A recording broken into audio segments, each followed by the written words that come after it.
Okay, this is Joan Walsh in a different location in the meadow.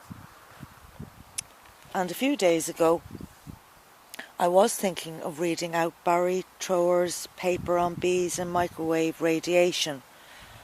So I'm doing it now. So I'll put the description or the PDF link into the description box. And I don't think there is a video available on the internet of this particular talk. But of course Barrie Trower has many excellent presentations on the internet. And they might be a bit long, 2 hours long, but well worth listening to every word he says. He presents them most excellently, and he's just, he's a hero, basically, and an expert in his field. So, Barrie Trower's paper on bees and microwave radiation. Quote, "Will the communications industry be the final straw for our planet's ecosystems?" End quote. Safe Land for Bees, presented at Glastonbury Symposium, 24th of July 2010. During a recent visit to Africa, a gentleman took me to a field full of plants and said, "What do you hear, Barrie?" I replied, "Nothing." He said, "Normally, you and I would not be able to hear each other now. There would be so many bees buzzing. However, since that mobile phone transmitter went up, we haven't seen a single bee."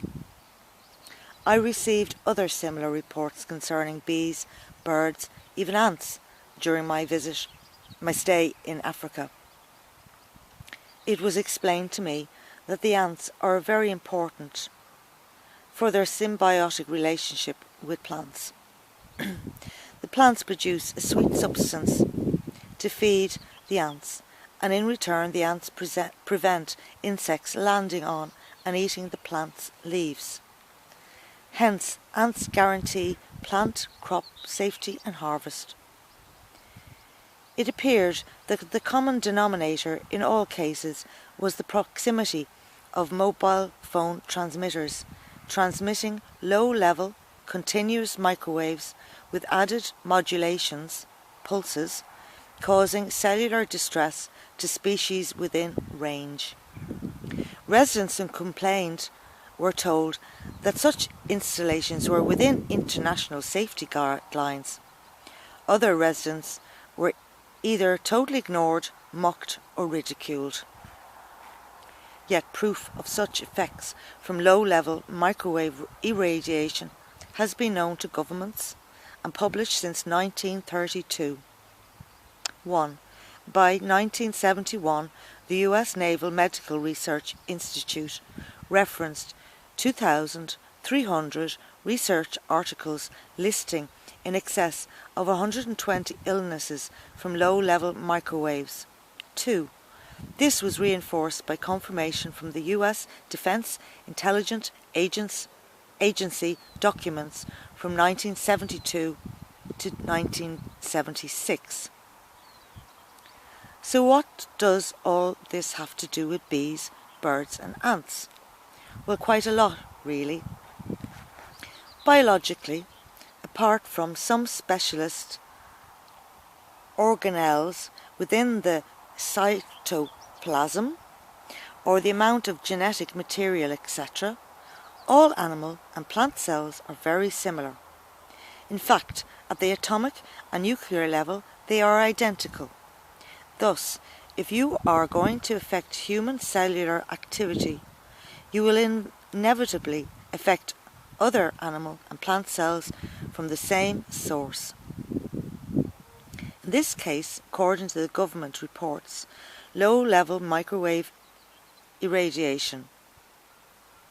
The reader does not have to look far to discover that many experimental trials evaluating harmful microwave levels are carried out on animal cells, tissue first, or even live animals.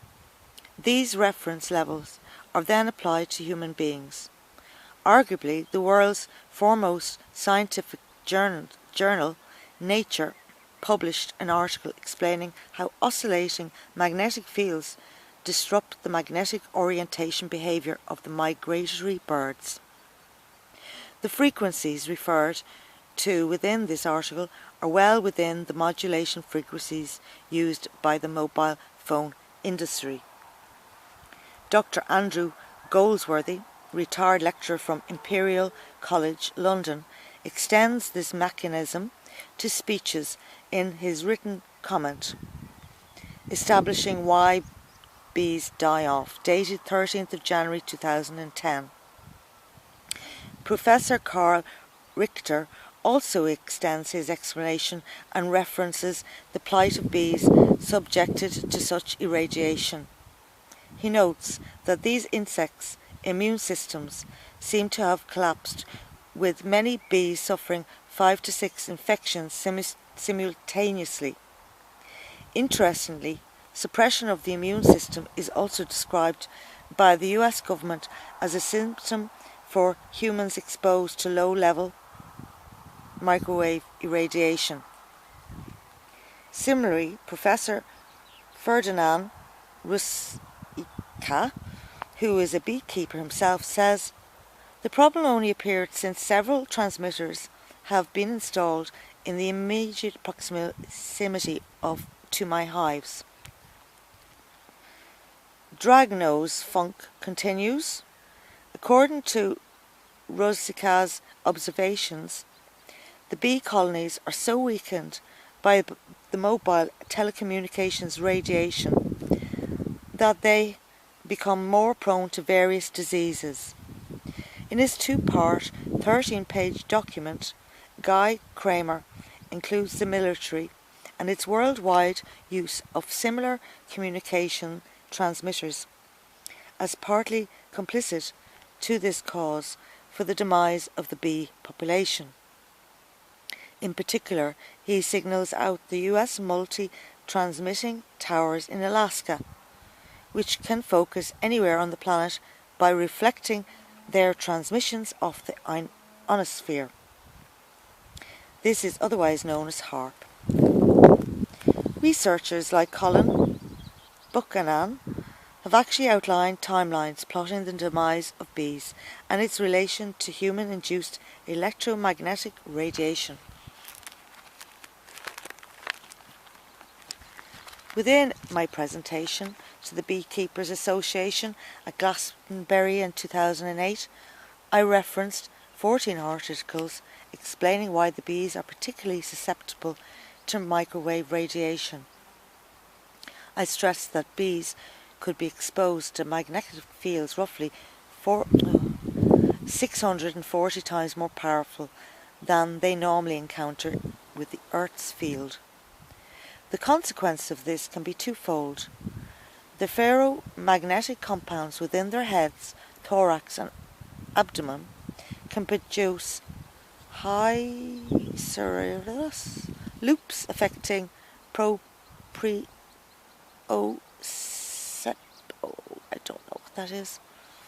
spatial awareness, and this very size of the bee's antennas, brain and body render it susceptible to resonance, unwanted vibrations. Put simply, I would argue that the bee is disorientated with a failing immune system and, like AIDS in humans, would become victim of any infections or infestations which come along. I'm having a hard time reading this.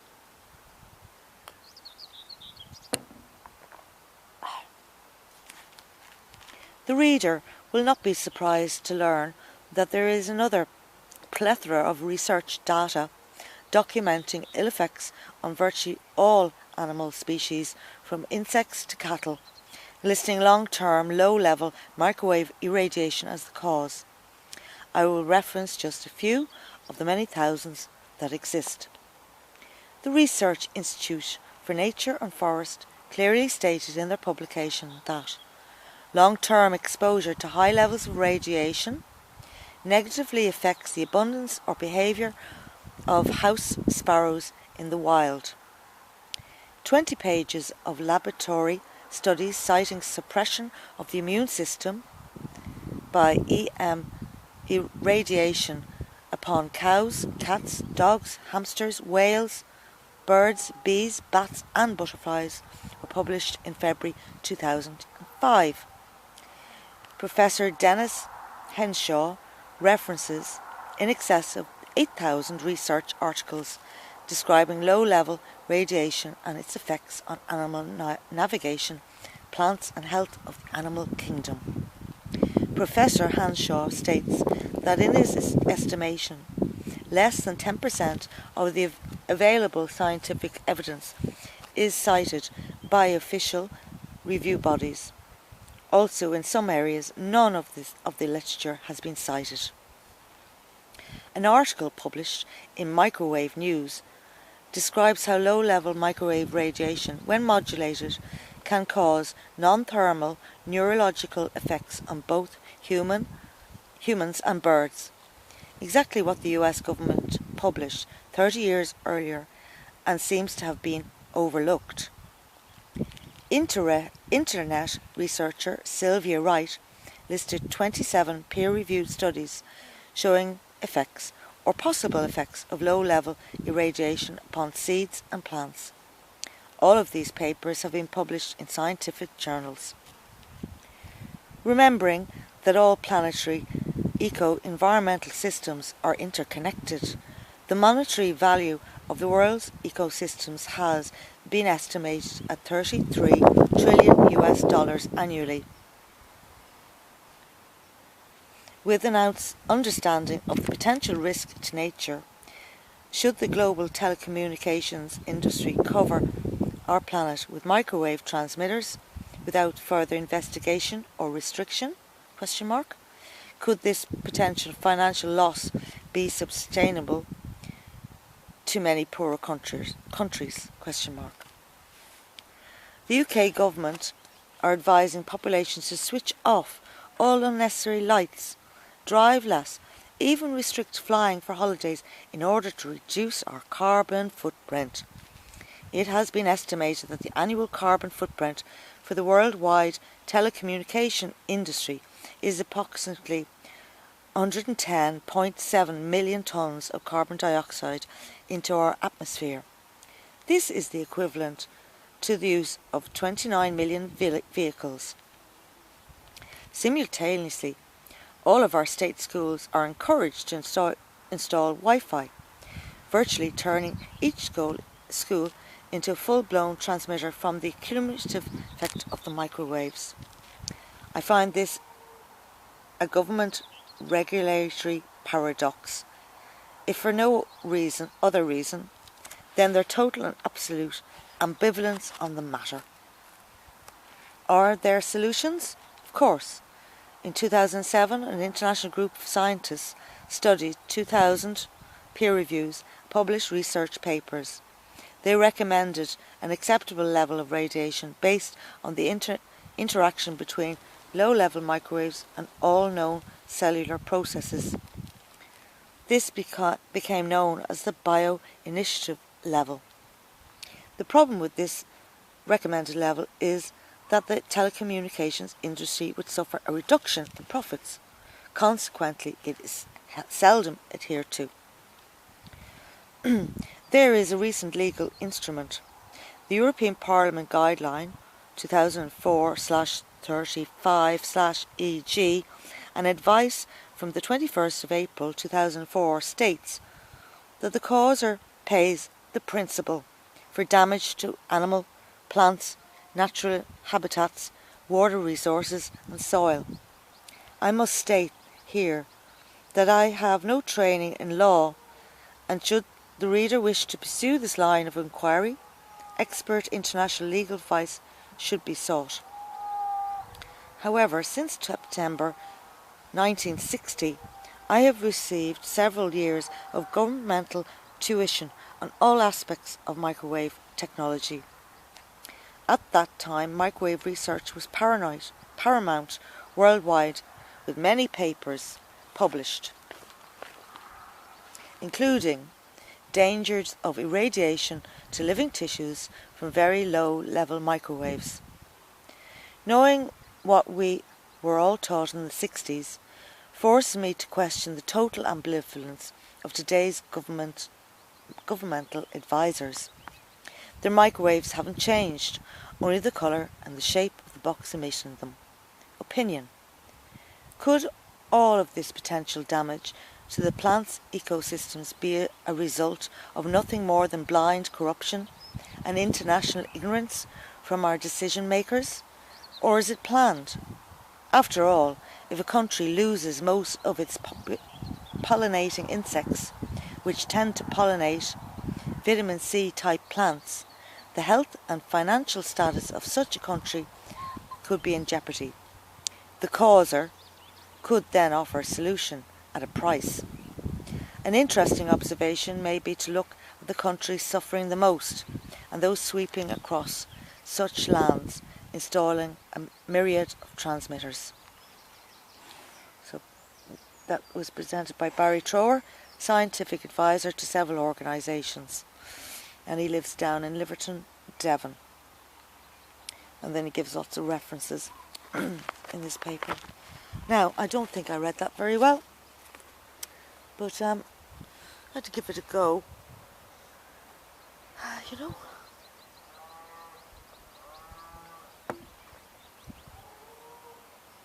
So, leave it there.